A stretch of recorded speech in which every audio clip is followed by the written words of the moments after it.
The concept that Abul is trying to do, deal with is very, very intense and a very serious subject. And now, like what we are seeing now, the issues that we are facing now, he's trying to address since 1999 and more focusedly in 2017 through Men of Bugar series. So I do not know whether you got that connection, the politics, the sociology which he's trying to address through his photographs. I mean, his simple photographs which is very hard, like even a belt, you can see it is just a belt, or a lungi, it is just a lungi, but it is not just a lungi or a belt, it has a history. It was not just came just like that here. It has a long history of maritime transaction. It talks about our shared and collective lineage. So that's what I try to do with this documentary. So if there's anything you want to say? See, I'm just an objector for this video. I don't know what I can say. She is the one who made this. You can ask any questions or anything to her, you know.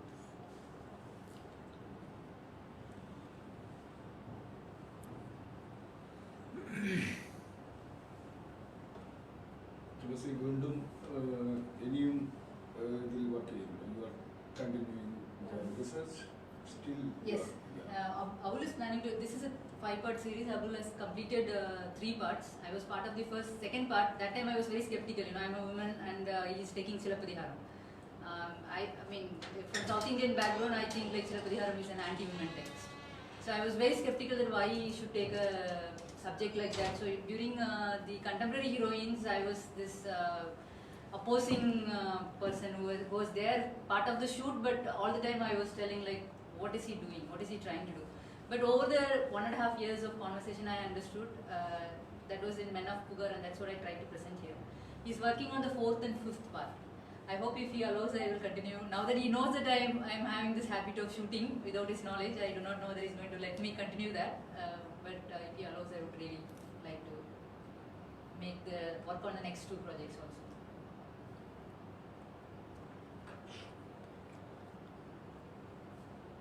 I would like to ask one thing. Actually, what is the definition of photography from your perspective? What actually you convey, or what is your meaning of photography? What a photograph? As a photographer, I think photography is the very essential part of sociology, because it's a image-making entity. When you make an image, that is like I tell you, what is nowadays, you know, the archaeologists and people who excavated from the earth, you know, future time, you just imagine, they will excavate, you know, like maybe a SD card, or maybe a zip drive, maybe a CD drive. That is the only thing you can excavate anyway. Because nothing like, you know, Chora bronze or anything you cannot excavate anymore. Because it's all finished. Now, like after 1,000 years, any historian's going to excavate under the earth, maybe like a tsunami, maybe like what you call it, or like any calamities. These are the things you are going to get, maybe one mobile phone. These are all related to the image, you know. These images will be shown to the new generation people. This is our history. So it is very important to make images. So that is why I'm making image. It's futuristic. It's like you tell, you know, like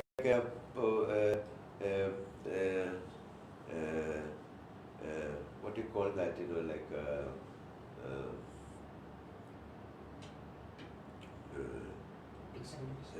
epigraphy, or, you know, like not even epigraphy, it is called, it is, you know, like developmental history. The history of development data. So that is why it's very important, you know, this image making. It's when we make image, we don't understand. When you understand to make that, you know, it is different things. So I like to make work like that, because, you know, it's like help humankind into development of their history. History, you know that in a history, it is about, like a Raja or, Rani's story. It is now, it is not like that, it's our story. We are going to, that is called, it's developmental history.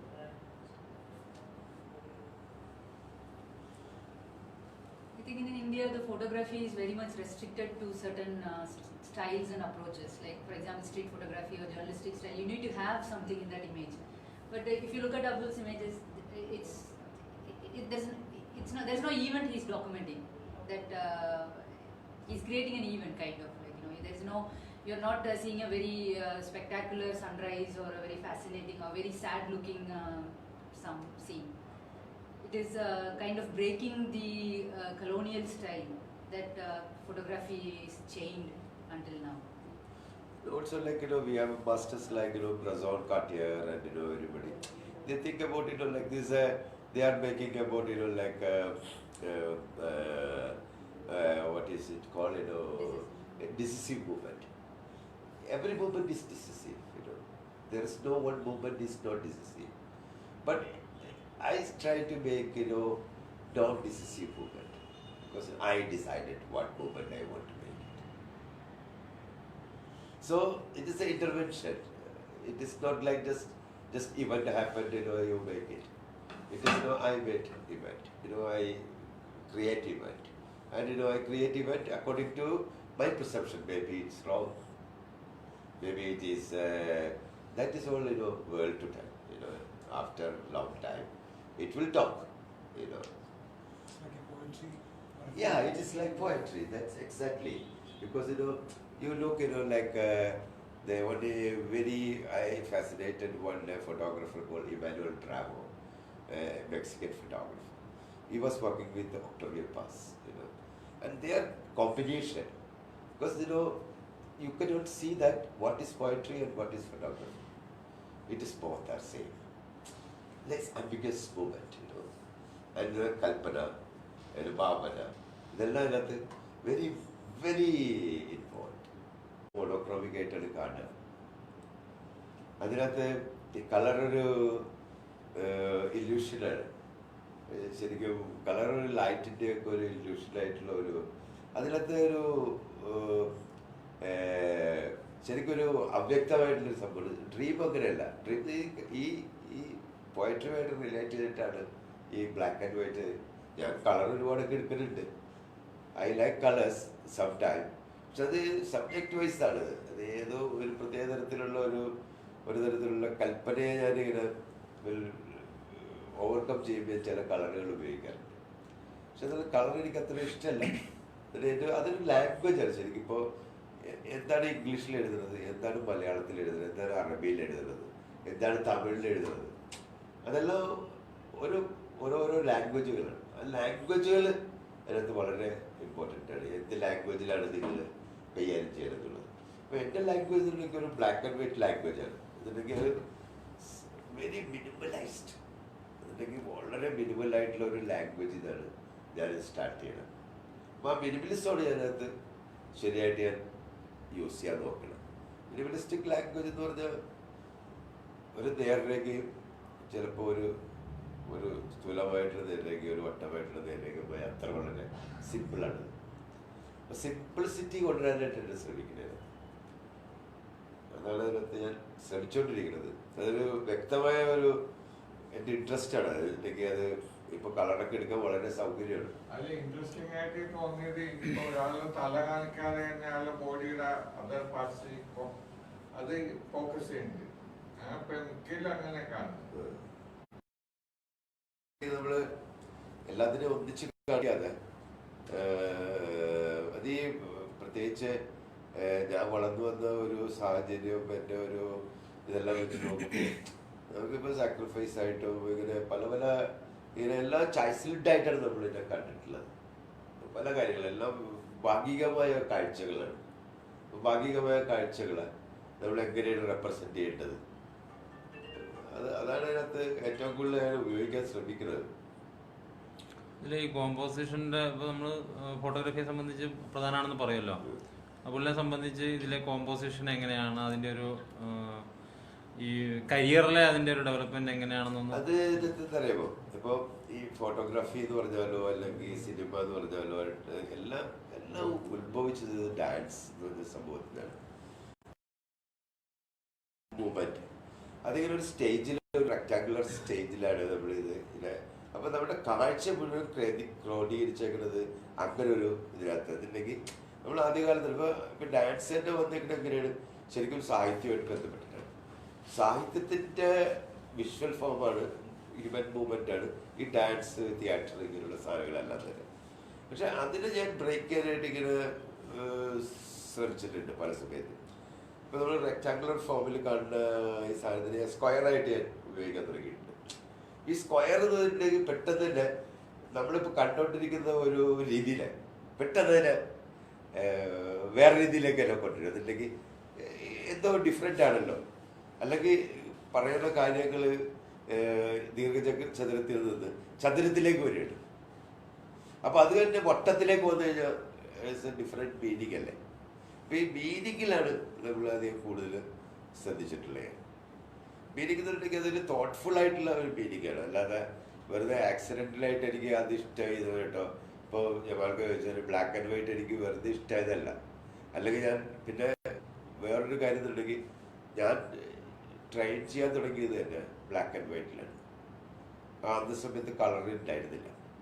അപ്പൊ ഈ അന്ന് train ചെയ്യാൻ തുടങ്ങുമ്പോൾ black and വൈറ്റിൽ train ചെയ്തിട്ട് പിന്നെ ഞാൻ ഇപ്പൊ എനിക്ക് കളറിന് ഇല്ലാതെ ബ്ലാക്ക് ആൻഡ് വൈറ്റിലേക്ക് കണ്ടിന്യൂസ് ആയിട്ട് ചെയ്യണമെങ്കിൽ അതിലധികം ഒരു മീനിങ് ഞാൻ കണ്ടിട്ടുണ്ടാവും.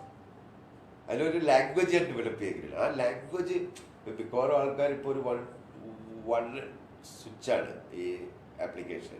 കറുപ്പ് വെളുപ്പ് വേണോ കളർ വേണോ എന്നുള്ളത് there is no choice even. അതായത് വെറുതെ ഒരു ഫാൻസിയുടെ ആവശ്യത്തിന് വേണ്ടി ഓക്കെ കറുപ്പ് വെളുപ്പ്, ഇതല്ല. ഇത് റിയൽ ആയിട്ടുള്ള ഡെലിബറേറ്റ് ആയിട്ടുള്ള എൻ്റെ ചോയ്സാണത്. ഈ ലാംഗ്വേജിൽ ഞാൻ വർത്താനം പറ്റുന്നത് ആൾക്കാരുണ്ട്. അതുകൊണ്ടാണ് ജമാൽക്ക് ഇപ്പോൾ പെട്ടെന്ന് ചോദിക്കണതല്ലേ എന്തുകൊണ്ടാണത്. എനിക്ക് ആ ഒരു ലാംഗ്വേജ് ഞാനത് ക്രിയേറ്റ് ചെയ്തത്. അപ്പോൾ അങ്ങനെ ഒരു ലാംഗ്വേജ് നമ്മൾ ഉണ്ടാക്കുന്നത് റിയലി ബേസിക് ആയിട്ടാണ് എനിക്ക് മനസ്സിലായിട്ടുള്ളത്. അല്ലാതെ വെറുതെ ഒരു ഫാൻസി ആയിട്ടോ ഒന്നും അല്ലാതെ. ഓക്കെ, ഡെവലപ്മെന്റ് സയൻസ് വളരെ ഡെവലപ്ഡായി, എല്ലാ ക്യാമറയിലും ഒരു സ്വിച്ച് ഇട്ട് കഴിഞ്ഞാൽ ബ്ലാക്ക് ആൻഡ് വൈറ്റ് ആവും, അങ്ങനെ തുടങ്ങിയതല്ല ഇത്. ഇത് ഗ്രാജുവലായിട്ട് നമ്മളിപ്പോൾ ഒരു ഭാഷ ഇപ്പോൾ OV വിജയൻ എങ്ങനെയാണ് മലയാളത്തിൽ മാത്രം എഴുതിക്കൊണ്ടിരുന്ന ഒരാൾ. അയാൾക്ക് വേണമെങ്കിൽ ഇംഗ്ലീഷിൽ അതിമനോഹരമായ ഇംഗ്ലീഷിൽ സാഹിത്യം എഴുതായിരുന്നു. പക്ഷെ അയാളത് മലയാളത്തിൽ മാത്രം എഴുതുന്നുണ്ടെങ്കിൽ അത് അയാളുടെ ലാംഗ്വേജാണ്. അയാളുടെ ഒരു ലാംഗ്വേജ് അയാൾ എങ്ങനെയാണ് ഡെവലപ്പ് ചെയ്യണം. അതുപോലെ പലരും ഇപ്പോൾ VK അതൊരു ലാംഗ്വേജാണ് അല്ലേ. ആ ലാംഗ്വേജിൽ നിൽക്കുക എന്ന് പറഞ്ഞിട്ടുണ്ടെങ്കിൽ രഹസ്യമാണ്. പക്ഷേ അതിലൊരു ബ്യൂട്ടി ഉണ്ടാവും, ഡെഫിനറ്റ് ആയിട്ട് അതിനൊരു ബ്യൂട്ടി ഉണ്ടാവും. ഒരു സ്ഥായിയായിട്ടുള്ള ഒരു ബ്യൂട്ടി ഉണ്ടാവില്ലേ.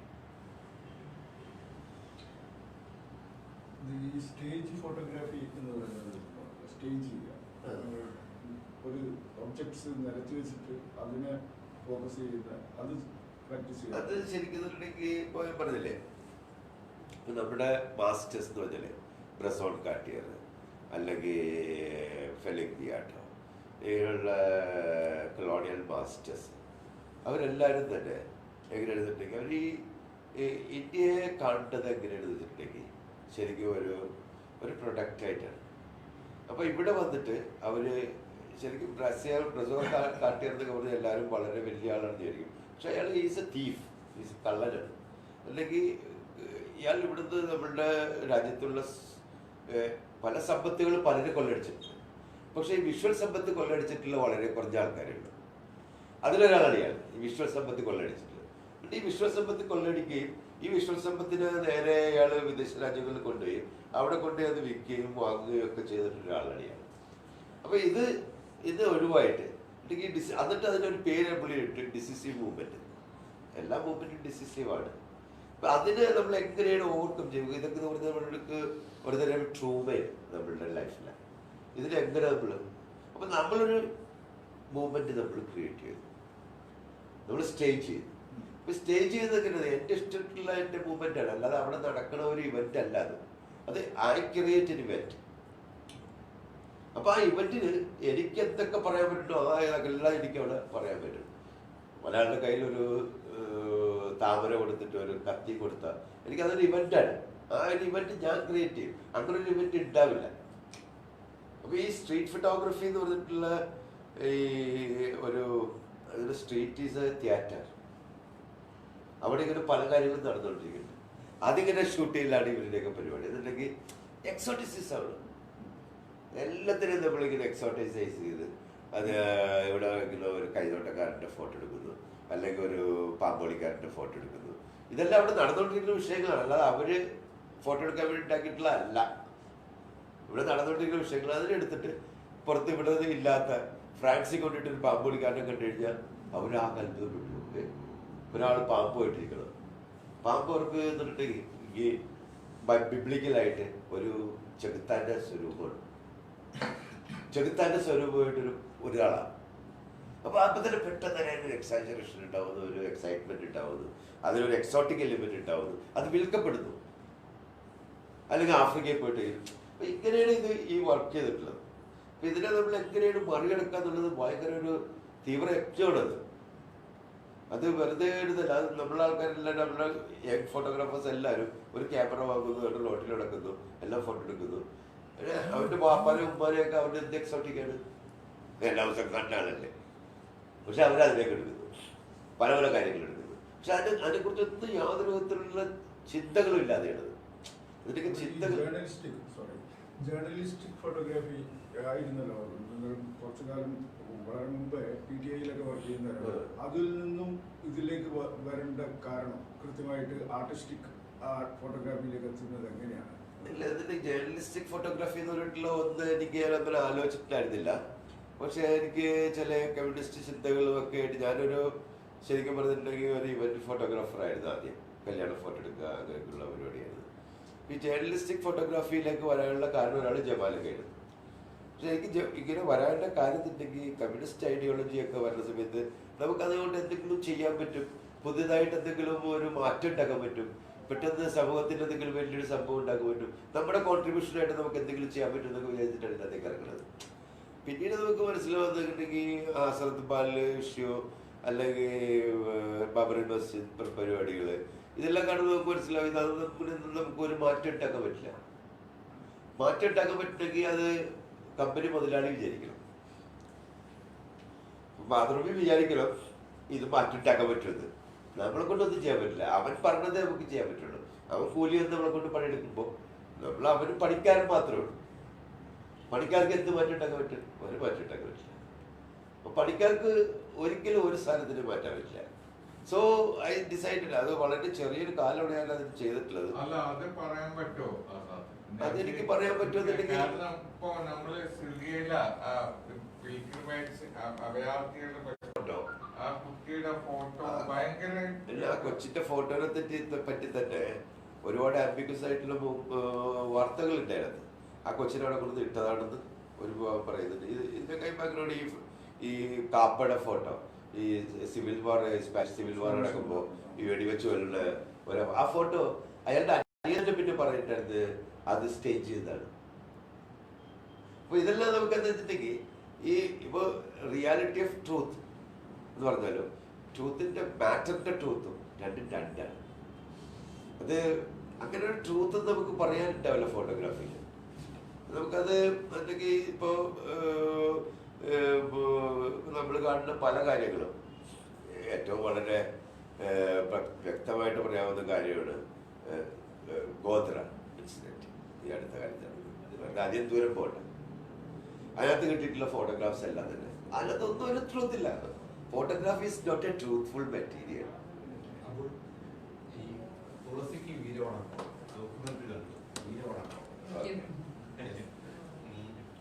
അപ്പോൾ ഈ താങ്കൾ മട്ടാഞ്ചേരിയിൽ നിന്ന് ഈ തമിഴകത്തിൽ ചിലപ്പതികാരത്തിനെ പറ്റി പറയുന്നു. കേരളത്തിലെ ദൃശ്യ സംസ്കാരത്തിനെ താങ്കൾ എങ്ങനെയാണ് ഇപ്പോൾ കാണുന്നത്? താങ്കളുടെ അനുഭവത്തിൽ നിന്നും ഈ പിൽക്കാല അനുഭവത്തിൽ നിന്നും മുൻകാല അനുഭവത്തിൽ നിന്നും ഒക്കെ കൂടി എന്നിട്ടുണ്ടെങ്കിൽ ഇപ്പൊ ഞാൻ കേരളത്തിൽ നിന്ന് തമിഴകത്തേക്ക് പോയതല്ല. തമിഴകത്തിലുള്ള ആള് തമിഴകത്തിൽ തന്നെ അങ്ങോട്ടും ഇങ്ങോട്ടും മൂവ് ചെയ്യുന്നുള്ളതാണ് അർത്ഥം. ഞാൻ എൻ്റെ പിതാമഹന്മാര് എൻ്റെ പൂർവികരെല്ലാം ഒരുപക്ഷെ കായൽപട്ടണത്തിൽ നിന്ന് വന്നിട്ടുള്ളവരായിരിക്കും, അല്ലെങ്കിൽ കോർക്കയിൽ നിന്ന് വന്നിട്ടുള്ളവരായിരിക്കും, അല്ലെങ്കിൽ നാഗപട്ടണത്തിൽ നിന്ന് വന്നിട്ടുള്ളവരായിരിക്കും. പക്ഷേ ഈ തമിഴകം എന്ന് പറയുന്ന ഐഡിയ ശരിക്കും എക്സിസ്റ്റ് ചെയ്യുകയും ഇപ്പോൾ കേരളം എന്ന് പറഞ്ഞിട്ടുള്ളത് ഒരു 70 വർഷത്തെയോ 50 വർഷത്തെയോ പരിചയമുള്ള ഒരു വസ്തുവാണ് നമുക്ക്. അതിൽ നമ്മൾ മുൻകൈ എടുത്തിട്ടുണ്ടെങ്കിൽ ഇപ്പോൾ ഇവിടുത്തെ ഹിസ്റ്റോറിയൻസിൻ്റെ ഇടയിൽ ഉള്ള ഒരുപാട് പ്രശ്നങ്ങളുണ്ട്. ഇപ്പോൾ രാഘവാര്യർ അല്ലെങ്കിൽ കേശവൻ, എന്താണ് വെളുത്താട്ട് കേശവൻ, ഇവർക്കെല്ലാം അർജന്റീനയ്ക്ക് എങ്ങനെയാണെന്ന് പറയുമ്പോൾ ഇവർക്ക് ഹിസ്റ്റോറിയൻസ് ഫോർ സ്റ്റേറ്റ് ആണ്. ഇപ്പം ഈ സ്റ്റേറ്റ് ഇല്ലെങ്കിൽ ഇവർക്ക് യാതൊരു എക്സിസ്റ്റൻസും ഇല്ല. എന്നുണ്ടെങ്കിൽ സ്റ്റേറ്റിന്റെ ഹിസ്റ്റോറിയൻസ് ആണ്. അപ്പോൾ അവർക്ക് കേരളം എന്ന് പറഞ്ഞൊരു സംഭവം ഇല്ലെങ്കിൽ അവർക്ക് പിന്നെ നിലനിൽപ്പില്ല. അവര് ഈ ലോകത്തിന്റെ ഹിസ്റ്റോറിയൻസ് അല്ല. അതുകൊണ്ട് എന്താ പറയുമ്പോൾ ഇപ്പോൾ സിലപ്പതികാരം, ഇപ്പോൾ MGS നാരായണനോട് ചോദിച്ചിട്ട് സിലപ്പതികാരം പറയും, ഓ അത് 7-ാം നൂറ്റാണ്ടിൽ ഉണ്ടായതാണ്, അത് കേരളം കഴിഞ്ഞിട്ട് കേരളം ഉണ്ടായ ശേഷം ഉണ്ടായതാണെന്ന് പറയും. അപ്പോൾ അല്ല 13-ാം നൂറ്റാണ്ടിൽ ഉണ്ടായെന്ന് പറയും. അത് ശരിക്കും ഉണ്ടായത് എപ്പോഴാണെന്ന് പുള്ളി ശരിയായിട്ട് പറയില്ല. എന്നിട്ടുണ്ടെങ്കിൽ ഈ 14-ാം നൂറ്റാണ്ടിൽ പറഞ്ഞാൽ മാത്രമാണ് അയാൾക്ക് അതുകൊണ്ട് എന്തെങ്കിലും നേട്ടം ഇപ്പോൾ ഐസക്കോ അല്ലെങ്കിൽ വേറെ ആരെങ്കിലും ചെയ്തു കൊടുക്കുള്ളൂ. മനസ്സിലാവില്ല. എന്നിട്ടുണ്ടെങ്കിൽ ഈ മുസ്ലിംസ് എന്ന് പറയുന്ന സാധനം ഇപ്പോൾ 13-ാം നൂറ്റാണ്ട് കഴിഞ്ഞ ശേഷം ഉണ്ടായിട്ടുള്ളതാണെങ്കിൽ മാത്രമാണ് കമ്മ്യൂണിസ്റ്റ് പാർട്ടി അത് ഏറ്റെടുക്കുള്ളൂ. അതിന് മുമ്പുള്ളതാണെങ്കിൽ അത് തമിഴ്നാട് ഏറ്റെടുത്തോട്ടെ എന്ന് പറയും. അപ്പൊ ഇങ്ങനെയുള്ള സ്റ്റേറ്റ് ഹിസ്റ്റോറിയൻസ് നമുക്ക് അതാണ് നമ്മുടെ ഇപ്പോഴത്തെ ഒരു കാര്യം. എന്നുണ്ടെങ്കിൽ വളരെ സെക്ടേറിയനായിട്ടാണ് ഇതിനെ കൈകാര്യം ചെയ്യുന്നത്. ഈ സെക്ടേറിയനായിട്ട് കൈകാര്യം ചെയ്യുന്ന കാര്യങ്ങളായതുകൊണ്ട് പറയാൻ മടിയാണ്. ബിക്കോസ് നമ്മളോട് ഇരുന്നിട്ട് പറഞ്ഞാൽ നമ്മളെ ചിലപ്പോൾ ഒരു ദിവസം അവർ UAP വരും. അപ്പൊ അതൊക്കെ കൊണ്ട് അത് പറയാൻ ബുദ്ധിമുട്ടാണ്. പക്ഷെ എങ്കിലും സത്യത്തിൽ അതാണ്. സത്യത്തിൽ അതുണ്ടെങ്കിൽ അത് അങ്ങനെയാണ്. എന്നുണ്ടെങ്കിൽ ഇപ്പോൾ കേരളത്തിന് കിട്ടുന്ന പ്രൊജക്റ്റുകൾ, ഇപ്പോൾ ഹാർവാർഡിൽ നിന്നോ ഓക്സ്ഫോർഡിൽ നിന്നൊക്കെ കിട്ടുന്ന പ്രൊജക്റ്റുകൾ, തമിഴ്നാട് എന്നൊരു സ്റ്റേറ്റ് ഉണ്ട്. ഇത്രയും സ്റ്റേറ്റുകൾ ഇന്ത്യയിലുണ്ട്. ഇപ്പൊ ഇന്ത്യയിലുള്ള ഏറ്റവും പ്രധാനമായിട്ടുള്ള ഹിസ്റ്റോറിക്കൽ സ്റ്റേറ്റ് എന്നുണ്ടെങ്കിൽ സൗത്ത് ഇന്ത്യ. അപ്പൊ ഇവരോടുള്ള സ്റ്റേറ്റുകളിലുള്ള ഈ അക്കാഡമിക്കൽ റിസോഴ്സസ്, പുറത്തുനിന്നുള്ള റിസോഴ്സസ് ഇവർ ഷെയർ ചെയ്യും. അപ്പൊ ഇവർ എപ്പോഴും കോൺഫ്ലിക്റ്റുകൾ ഉണ്ടായിക്കൊണ്ടിരിക്കും. അത് അവിടെയാണ്, അത് ഇവിടെയാണ്. ഇപ്പൊ മുച്ചിരി എവിടെയാണ്, അല്ലെങ്കിൽ വാഞ്ചി എവിടെയാണ്, വാഞ്ചി എവിടെയാണെന്ന് ഇപ്പോഴും കൺഫ്യൂഷൻ മാറിയിട്ടില്ല. ബിക്കോസ് വാഞ്ചി എവിടെയാണെന്നുള്ള എല്ലാവർക്കും മുസ്ലിം പട്ടണം എവിടെയാണെന്ന് എക്സ്കവേറ്റ് ചെയ്തിട്ടുണ്ടെങ്കിൽ അപ്പൊ മുസ്ലിം പട്ടണം എവിടെയാണോ അവിടെയുള്ള വാഞ്ചി ഉണ്ടാവേണ്ടത്. പക്ഷെ ഇപ്പോഴും വാഞ്ചിയെ കുറിച്ച് തർക്കമാണ്. തർക്കം എന്ന് വെച്ചിട്ടുണ്ടെങ്കിൽ അതിനുള്ള പണം വന്നു കഴിഞ്ഞാൽ തമിഴ്നാട്ടിന് കിട്ടുമോ അല്ലെങ്കിൽ കേരളത്തിന് കിട്ടുമോ? അപ്പൊ ഈ തമിഴ്നാട്ടിന് കിട്ടിക്കഴിഞ്ഞാൽ തമിഴ്നാട്ടിലെ കുറെ സ്റ്റേറ്റ് ഹിസ്റ്റോറിയൻസ് ഉണ്ട്, അവരുടെ കയ്യിലേക്ക് പോകും. അപ്പൊ ഈ കേശവനും രാഘവര്യർക്കും ഈ MGSനൊന്നും കിട്ടൂല. അപ്പൊ ഇവിടെയുള്ളവർക്ക് അത് കിട്ടാനായിട്ട് എന്ത് ചെയ്യുന്നു? അതാണ് ഇവരുടെ ശ്രദ്ധ മുഴുവൻ അതിലാണ്. അപ്പൊ അതിലിങ്ങനെ ശ്രദ്ധിക്കുന്ന ആൾക്കാരോട് നമുക്ക് എന്തെങ്കിലും ചെയ്യാൻ പറ്റും. Divisive politics, and like Tamilagam is like anyway. We had a unified culture. We had that time it was language Tamil, but even keep aside. Language Tamil illa. The language Tamil illa. It is a operating language was Tamil. But state culture, operating language. But what we had a similar culture, we had a similar lifestyle that was greatly influenced by the maritime transaction, and we have a history where we have the only way we had resisted Mughal or anyone was because of this unity, this land's unity, which was connected through culture, lifestyle, many things. But now we are dividing. If the more we divide, we will not be able to. See, very simple ആയിട്ടുള്ള കാര്യമാണ്. അതെങ്കിൽ ഇസ്ലാമിന് മുമ്പേ അറബുകൾ ഇവിടെ ഉണ്ട്.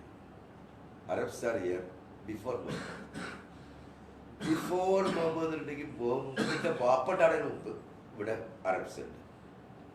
അപ്പം അവരുമായിട്ട് നമുക്ക് എങ്ങനെയാണ് ഇസ്ലാമിനെ കണക്ട് ചെയ്യാൻ പറ്റുക? ഇസ്ലാമിന് മുമ്പേ ഇവരുണ്ട്, അതിന് മുമ്പേ ഇവിടെ ട്രൈഡ് കണക്കുണ്ട്. അതിന് മുമ്പേ ഈ പറഞ്ഞ പോലെ രാവത്തന്മാരുണ്ടാവുമായിരിക്കും, ഇവിടെ അതിന് മുമ്പേ ദീനാമാരുണ്ടാവുമായിരിക്കും, ഇവിടെ മുമ്പേ ലെബകൾ ഉണ്ടാവുമായിരിക്കും, ഇവിടെ മുമ്പേ മരക്കാരന്മാരുണ്ടായിരിക്കും. ഇവരെല്ലാം അതിന് മുമ്പുള്ളവരാണ്. അവരെല്ലാം അത് കഴിഞ്ഞിട്ട് ഒരു ഗുരു വരുമ്പോൾ ഒരു ഗുരുവിനെ ഫോളോ ചെയ്യാനായിട്ടുള്ള ആൾക്കാർ അത് കഴിഞ്ഞ് അവർ ഫോളോ ചെയ്തവരാണ്. ബുദ്ധന് മുമ്പേ ഇവിടെ ആൾക്കാരില്ലേ? ബുദ്ധൻ വന്നപ്പോൾ പല ആൾക്കാരും ബുദ്ധിസ്റ്റുകളായി. അതുപോലെ ജയനന് മുമ്പേ പോലെ. അപ്പൊ ഇതിനെ നമ്മൾ കണക്കാക്കുമ്പോൾ അങ്ങനെ കണക്കാക്കി കഴിഞ്ഞാൽ നമുക്ക് ഒരു എത്തുപിടി ഉണ്ടാവില്ല. നമുക്ക് എന്ത് ചെയ്യണമെന്ന് അറിയാതെ ഇപ്പോൾ ഷുവറായിട്ട് അങ്ങനെ ഒരു പോയിന്റിലാണ് നമ്മൾ. എന്നിട്ട് അങ്ങനെ ഈ സത്യവിചാരം എന്നൊക്കെ പറഞ്ഞാൽ വളരെ ഇമ്പോർട്ടൻ്റ് ആയിട്ടുള്ള ഒരു പൊളിറ്റിക്കൽ മൂവാണ്, ശരിയായിട്ട് പറഞ്ഞത്. പക്ഷെ അതിനെ മുഴുവൻ ആൾക്കാരെ എങ്ങനെയാണ് സത്യവിചാരം എന്നുണ്ടെങ്കിൽ ഒരു സത്യത്തിൽ നിന്നുകൊണ്ടാണ് ഒരു സത്യവിചാരത്തിൽ പറയുന്നത്. ആ സത്യത്തിൽ നിന്ന് മാറി നിന്നിട്ട് ഈ സത്യത്തെ കാണാനായിട്ട് അവർക്ക് പറ്റുന്നില്ല.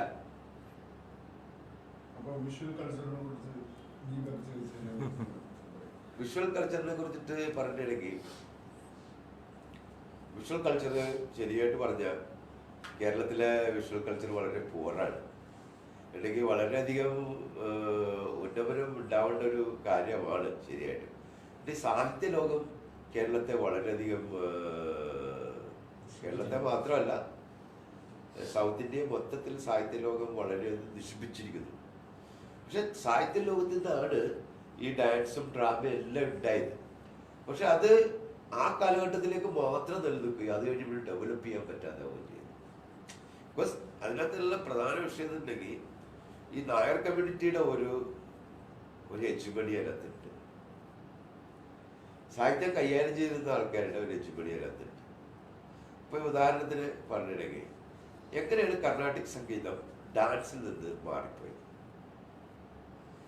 സംഗീതം ശരിക്കും ആടുന്ന പെണ്ണിന് അക്കമ്പനിമെന്റ് ആണ് അല്ലേ? ഒരു കുടുംബത്തില് ഒരു പെണ്ണുണ്ടാവും, പല ആളുകളുണ്ടാവും. ഇവരൊന്നില്ലെങ്കിൽ ചെണ്ട വായിക്കും, അല്ലെങ്കിൽ പാട്ട് പാടും, പെണ്ണ് ഡാൻസ് ചെയ്യും. പലയ കമ്മ്യൂണിറ്റിയിലും പറയ കമ്മ്യൂണിറ്റിയിലും എല്ലാം അങ്ങനെ ഉണ്ടായിട്ടുള്ളത്. പക്ഷെ ഇവരിൽ നിന്ന് എങ്ങനെയാണ് ഈ സംഗീതം മാത്രമായിട്ട് മാറിയത്? ഈ സംഗീതം മാത്രമായിട്ട് മാറുമ്പോൾ ഉണ്ടാവണമെന്ന് പറയുമ്പോൾ അത് ഹെജമണിക്കലായിട്ടുള്ള സംഗീതം മാത്രമായിട്ട് മാറും. അതിൽ ഒരുപാട് കാര്യങ്ങളുണ്ട്. അതിൽ തൊട്ടുകൂടായ്മ, തീണ്ടിക്കൂടായ്മ, അത് ഇതെന്നൊക്കെ പറഞ്ഞ പല പല കാര്യങ്ങൾ അതിനകത്ത് നിലനിൽക്കുന്നുണ്ട്. പിന്നെ സാഹിത്യത്തിന്റെ ഉച്ച സ്ഥായിയായിട്ടുള്ള അതിന്റെ ഹെജമണിക്കലായിട്ടുള്ള കഥകളും അതിനകത്തുണ്ട്. അതുകൊണ്ടിട്ടാണ് അതോട് തന്നെ കംപ്ലീറ്റ് ആയിട്ട് വിഷ്വൽ സംസ്കാരം നമുക്ക് നഷ്ടപ്പെട്ടു. നമ്മളിപ്പോഴും അതേപോലെ നിൽക്കുകയാണ്. അതിൽ നിന്ന് മുന്നോട്ടേക്ക് പോകാൻ പറ്റുന്നില്ല. അത് മുന്നോട്ട് പോകാൻ പറ്റാത്തത് ഈ ഒരു കാരണം ഇതാണ്. പിന്നെ രണ്ടാമത്തെ കാര്യം എന്നുണ്ടെങ്കിൽ ഈ കൊളോണിയൽ സംസ്കാരത്തിന്റെ ഒരു ഭാഗമായിട്ട് നമുക്ക് പലതരത്തിലുള്ള വേറെ സാധനങ്ങൾ വരികയും അതിനോടുള്ള കോൺഫ്ലിക്റ്റുകൾ ഉണ്ടാവുകയും ചെയ്തിട്ടുണ്ട്. ഇതാണോ അതാണോ ഏതാണ് നല്ലത്? ഇപ്പോൾ രവിവർമ്മയുടെ പെയിന്റിങ് വെച്ച് നോക്കുമ്പോൾ രവിവർമ്മയുടെ പെയിന്റിങ്ങിനെ നമ്മൾ നോക്കിക്കഴിഞ്ഞിട്ടുണ്ടെങ്കിൽ ഇപ്പോൾ ഇതാ അപ്പ വരുന്നതിനുള്ള ഒരു പെയിന്റിങ് ഉണ്ട്. ഒരു കൊച്ചിനെ എടുത്തിട്ട് അയാൾ അച്ഛൻ എന്നിട്ട് പറഞ്ഞിട്ടുണ്ടെങ്കിൽ ശരിക്കും അച്ഛൻ വരുന്ന അച്ഛനകത്തില്ല, മിസ്സിങ് മെയിലാണ്. അച്ഛനകത്തില്ല. പക്ഷെ അച്ഛൻ്റെ ഇല്ലാതെ അമ്മയും ഒരു കൊച്ചും കൂടെ ഉള്ള ഒരു ഫോട്ടോ. അപ്പൊ അച്ഛനകത്ത് വലിയ പ്രത്യേകതയുള്ള ആളല്ല.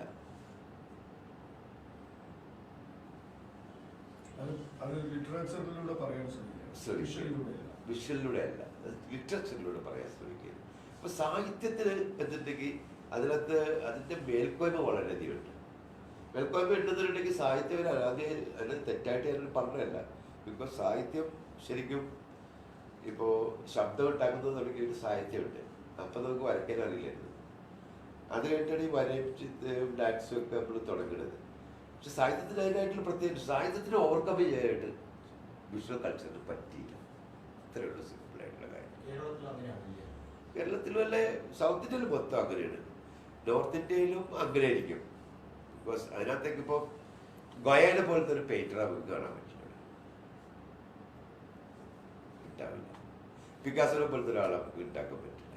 ബിക്കോസ് എനിക്ക് സാഹിത്യം ഭയങ്കരമായിട്ട് സ്ട്രോങ്. അത് സാഹിത്യം സ്ട്രോങ് ആവുന്നത് മാത്രമല്ല, അത് ഹെജമോണിക്കലി ഒരു ഗ്രൂപ്പ് ഓഫ് പീപ്പിളുടെ കയ്യിലാണ്.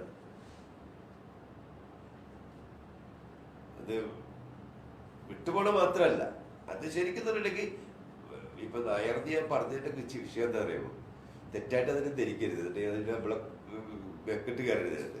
എന്നിട്ടുണ്ടെങ്കിൽ അതുണ്ടെങ്കിൽ ഈ റൂളിംഗ് ക്ലാസ്സുമായിട്ട് ബന്ധപ്പെട്ട സാഹിത്യകാരന്മാരുടെ കയ്യിലാണ്. അല്ലെങ്കിൽ രാജാവ് എന്ത് വിചാരിക്കും? ഇപ്പോ ഈ സ്ക്രൈബ് എന്ന് പറഞ്ഞ ഇടപാടുണ്ടായിരുന്നു, അറിയില്ലേ? രാജ്യത്ത് നടക്കുന്ന കാര്യങ്ങൾ. രാജാവിനും പ്രജകൾക്കും എഴുത്തുവാൻ അറിയില്ല. എഴുത്തുവാൻ അറിയുന്നവൻ രാജാവ് എന്ത് ചെയ്തു എന്നുള്ളത് എഴുതി വെച്ചിട്ടുണ്ട്. അതാണ് സ്ക്രൈബ്. ആ എഴുതിച്ചിട്ടുണ്ടെങ്കിൽ ഓ രാജരാജ ചൊങ്കിട്ടവൻ അവനിങ്ങനെ വാളെടുത്ത് ഇങ്ങനെ ഇത് ചെയ്യുമ്പോൾ കടലിൽ 2ആയി പിളർന്നു ഇതൊക്കെ പറഞ്ഞ് പുള്ളി അങ്ങോട്ട് ഏരിയോഗ്രാഫിക്കലായിട്ട് എഴുതി വെക്കും. ബിക്കോസ് അയാൾക്ക് എഴുതി വെച്ചില്ലെങ്കിൽ രാജാവ് തലവെട്ടും. ആ ലൈനിലാണ് ഇപ്പൊ എല്ലാ കാര്യങ്ങളും. അപ്പൊ അതുകൊണ്ട് നോക്കൂ, പല കാര്യങ്ങളും ഇപ്പോൾ കടവെട്ട വർഷനാണെങ്കിലും സച്ചിദാനന്ദനാണെങ്കിലും NS മാധവനാണെങ്കിലും ഇവരെല്ലാം കലയെക്കുറിച്ച് എഴുതും. വേറെ അങ്ങനെ കലയെക്കുറിച്ച് എഴുതാനായിട്ട് ആരും ഉണ്ടാവില്ല, ചിത്രത്തെ കുറിച്ചിട്ട്. ബിക്കോസ് അവരാണത് എഴുതേണ്ട ആൾക്കാർ. എഴുത്ത് അവർക്കാണ് പ്രശ്നം, വേറെ ആൾക്കും അതിനകത്ത് എഴുത്ത് പ്രശ്നമില്ല. ബിക്കോസ് അതൊരു ഹെജുമോണിക്കലായിട്ട് അതിനെ തടഞ്ഞു വെച്ചിരിക്കുന്ന അവസ്ഥ. അതുകൊണ്ട് തന്നെ നമുക്ക് ഇതില്ല. അതുകൊണ്ടാണ് ഈ സിലപ്പതികാരത്തിൻ്റെ കാര്യത്തിൽ സിലപ്പതികാരത്തിൻ്റെ ഇല്ലസ്ട്രേഷനല്ല ഞാൻ ചെയ്തുകൊണ്ടിരിക്കുന്ന കാര്യം.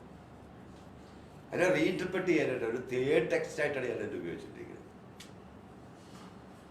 അതാണ് ഞാൻ അതിനകത്ത് പ്രധാന വിഷയം. അതെന്നുണ്ടെങ്കിൽ സിലപ്പതികാരത്തിന് അങ്ങനെ ഇല്ലസ്ട്രേറ്റ് ചെയ്യാനായിട്ട് ഞാൻ നോക്കിയിട്ടില്ല. അതിൻ്റെ ഒരു തേർഡ് ടെക്സ്റ്റ് കൾച്ചറലി അതെങ്ങനെ ഒരു തേർഡ് ടെക്സ്റ്റ് ആയിട്ട് വന്നത് വിഷ്വല്. അതാണ് ട്രൈ ചെയ്യണം.